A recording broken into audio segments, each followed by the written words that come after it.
Bem-vindos a mais um Turismo em Destaque, onde analisarei se a vontade do Governo em fazer uma maior aposta no interior está de acordo com a nossa capacidade turística e ainda se a autorregulação é a solução para aliviar a pressão regulatória do Estado e se as empresas estão preparadas para ela.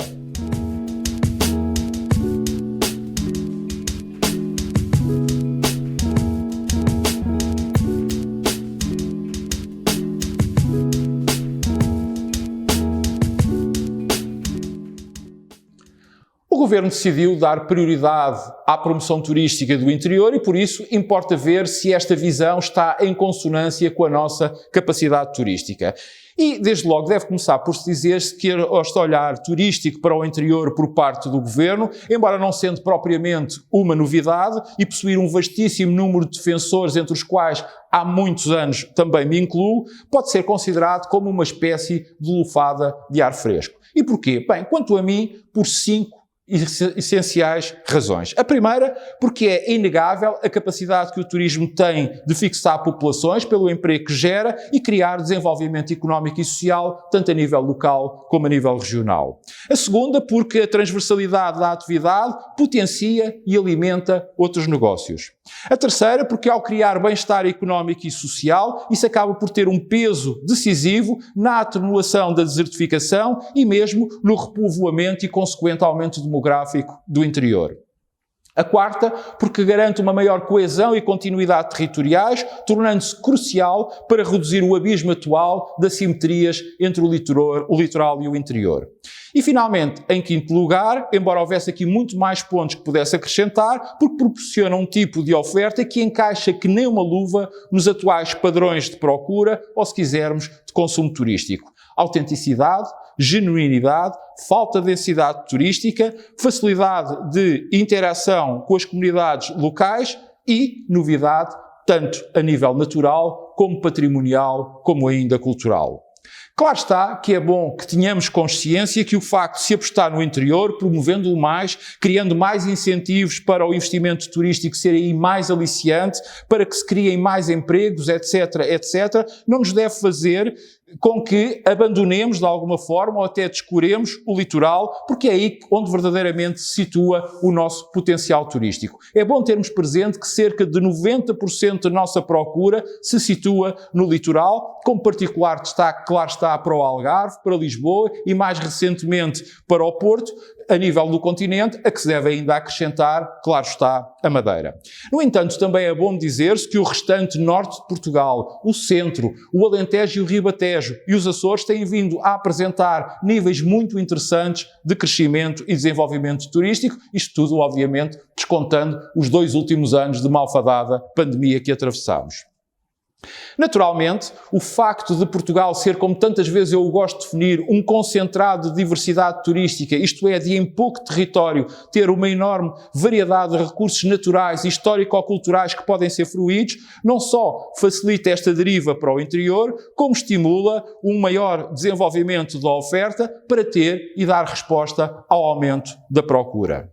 Contudo, isto não significa de forma alguma que esta aposta no interior, se devidamente equilibrada com a manutenção do nosso potencial no litoral mais tradicional e consolidado, esteja ganha ou sequer garantida, mesmo considerando que conseguiremos sempre aliciar a primeira grande razão que justifica a existência do turismo e que são, como se sabe, os turistas.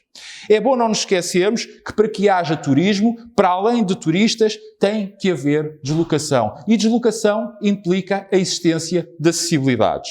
E este é um fator crítico que pode deitar por terra toda esta recente redescoberta do interior na nossa política de turismo. Também é bom dizer-se em abono da verdade, muito estimulada pela pandemia e, sobretudo, pelo distanciamento social que a mesma acabou por implicar. Como aqui tenho vindo a sublinhar, nomeadamente a propósito dos transportes, sobretudo do transporte rodoviário, então a que é que estamos a assistir?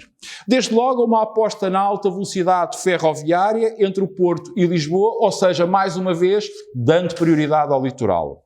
A uma rede ferroviária antiga, degradada e nada eficaz no que respeita às ligações entre o litoral e o interior, quanto mais no e entre o interior. Nós nem sequer temos as nossas capitais de distrito todas ligadas entre si pelo comboio. A quase totalidade da nossa ferrovia não está eletrificada, ou seja, ainda usamos equipamentos a gasóleo com custos ambientais elevadíssimos e que assustam, ou melhor, são rejeitados pelos turistas que preferem meios e viagens mais sustentáveis.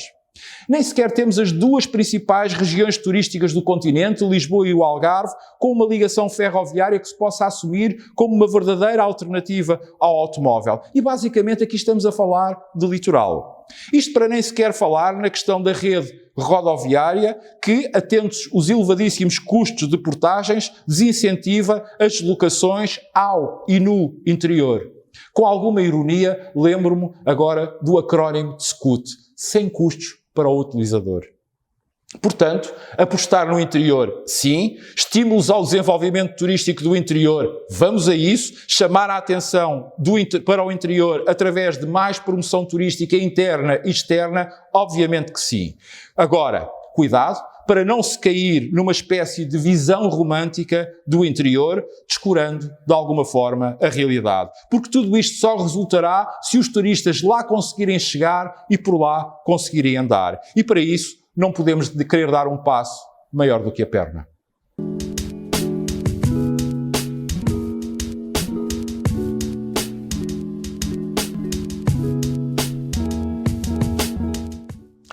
Saber se a autorregulação pode ser a chave para aliviar a pressão regulatória por parte do Estado e se as empresas estão preparadas para elas é de facto uma excelente, uma pertinente e uma muito atual pergunta. Daquelas, como se costuma dizer, dá pano para mangas. No entanto, e procurando ser objetivo, o que é que nos é dado a observar do ponto de vista genérico?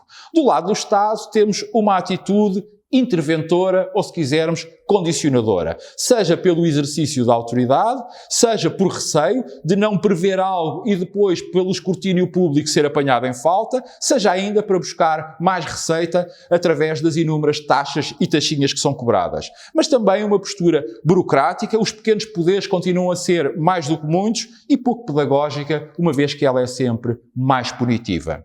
Tudo isto ganha acrescida dimensão nas atividades turísticas, atenta à transversalidade, ou se quisermos, a pluridisciplinaridade do turismo, o que origina uma intervenção de um grande número de instituições e entidades que acabam por complicar mais do que facilitam.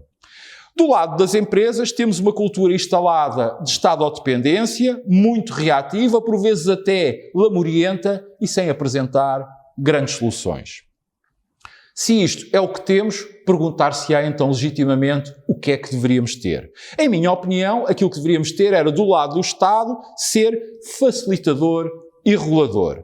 Mas facilitador e regulador de quê ou em quê? Desde logo, garantindo a igualdade de oportunidades no acesso ao mercado a todos os agentes económicos, sem qualquer exceção e independentemente da sua dimensão, do seu poder e das suas capacidades. Mas também proteger o consumidor, os seus direitos, tal como o património público, isto é o património comum de todos nós, seja ele material ou imaterial.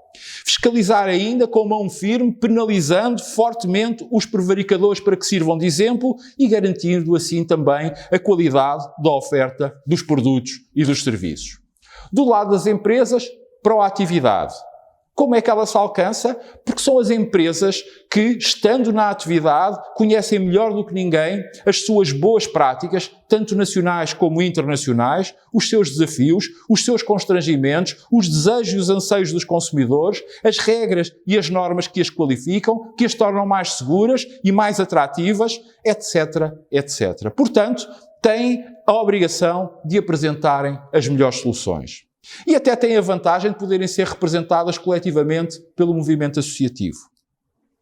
Tudo isto significa que aquilo que se espera dos decisores políticos é bom senso, quer para acolher as propostas de quem tem mais conhecimento sobre os assuntos, quer para exercer a tal verdadeira regulação de que aqui falo, e, do lado das empresas, é estimular a confiança mútua, é definir e aceitar as regras por si instituídas, é valorizar aquilo que as une e não o que as divide. Estas atitudes, quanto a mim, ganhariam ainda muito se olhássemos mais aqui na Europa, principalmente na Europa do Sul e na Europa dos eurocratas, para os modelos anglo-saxónicos e particularmente para a América do Norte, que, por ter Estados mais jovens, acabam por, de alguma forma, serem ter menos Estado, mas melhor Estado, sobretudo porque tem uma sociedade civil mais desenvolvida, que teve de arranjar formas de se autorregular, já que não podia contar exatamente com o Estado e sabia que para ter sucesso o seu foco teria que estar na qualidade do que servia e produzia para ser consumido. A tudo isto, devemos ainda somar que hoje já existem muitos meios de avaliação, bem mais usados e utilizados, porque inspiram mais confiança aos clientes e aos consumidores do que a parafernália de leis, de regulamentos e regras definidas pelo Estado. Quantos de nós, antes de consumirmos um qualquer produto ou serviço turístico, não buscamos mais depressa informação no ciberespaço, na internet, informação que é prestada por outros consumidores, do que se nos preocupamos em saber como é que as autoridades regulamentaram a disponibilização para consumo desses produtos ou desses serviços. E isso mesmo tendo por vezes consciência que os resultados obtidos não são totalmente fidedignos. Em conclusão, este é claramente um plano em que o mundo mudou e que está em constante processo de mudança. Portanto, é bom que as empresas não se limitem a preparar-se para a autorregulação, mas que a assumam sem tibiezas e com consistência para que o passo não seja maior do que a perna. Conto consigo para a semana. Até lá, saúde, paz, olhe que o vírus ainda anda por aí e já sabe que pode sempre ver, rever ou partilhar os meus comentários. Bastante para isso carregar nesse botãozinho preto que diz subscrever, mesmo por baixo aqui da minha imagem.